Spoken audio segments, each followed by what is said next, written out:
Shalom Bapak Ibu Saudara kekasih dalam Tuhan. Saya mengucap syukur kita boleh bertemu kembali dalam renungan singkat.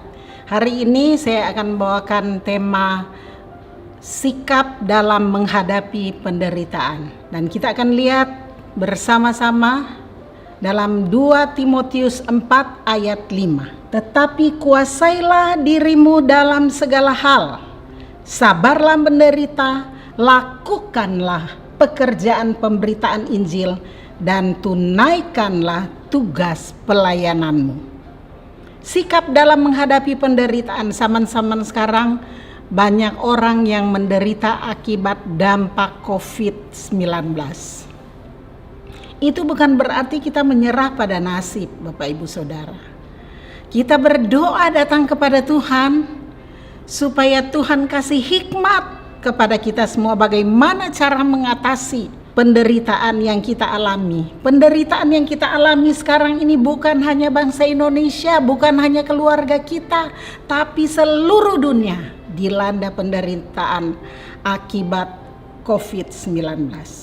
Oleh sebab itu Bapak Ibu Saudara sekalian yang saya kasihi di dalam Tuhan, hari ini saya akan membagikan bagaimana sikap kita sebagai orang percaya dalam menghadapi penderitaan yang ada. Yang pertama, sabar dalam penderitaan. Seperti yang kita sudah baca tadi, bahwa kita harus lakukan sabar menderita dan lakukan pekerjaan kita.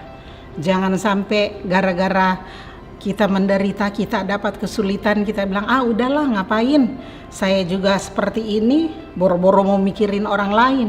Tiap ada kesempatan, mari kita lihat saudara-saudara kita yang membutuhkan pertolongan, yang membutuhkan keselamatan, yang membutuhkan Yesus. Kita bagikan sebagai orang percaya, kita bagikan bagaimana kita sudah percaya kepada Tuhan Yesus. Dan walaupun kita diizinkan melewati penderitaan, tidak pernah ada jalan buntu, tapi selalu ada jalan keluar. Kita bagikan apa yang kita sudah dapat di dalam Tuhan Yesus. Dia adalah jawaban yang satu-satunya bagi kita untuk menghadapi penderitaan, supaya kita sabar.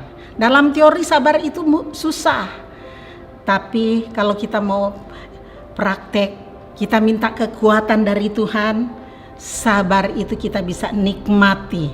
Kita menikmati bagaimana cara Tuhan menolong kita di tengah-tengah penderitaan. Ada jalan keluar. Kemudian sikap yang kedua, bagaimana caranya sikap kita supaya menghadapi penderitaan yang ada. Dalam Ayub 33 ayat 19, dengan penderitaan ia ditegur di tempat tidurnya dan berkobar terus-menerus bentrokan dalam tulang-tulangnya. Yang kedua, sikap kita ketika Tuhan menegur lewat penderitaan seperti Ayub.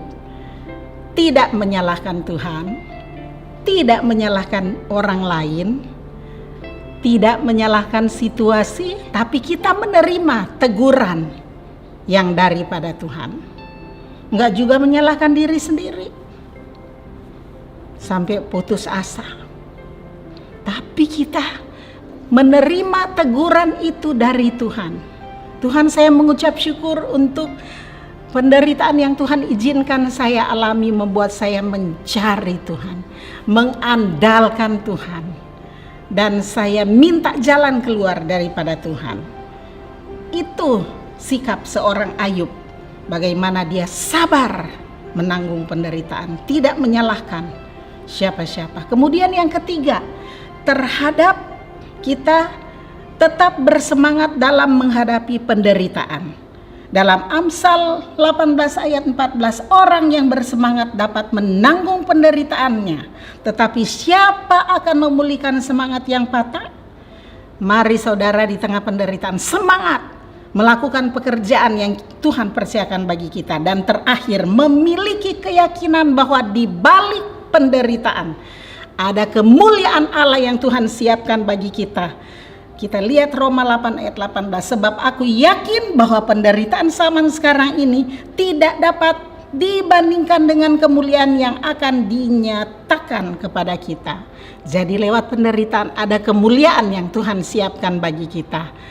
Demikianlah firman Tuhan. Tuhan Yesus memberkati.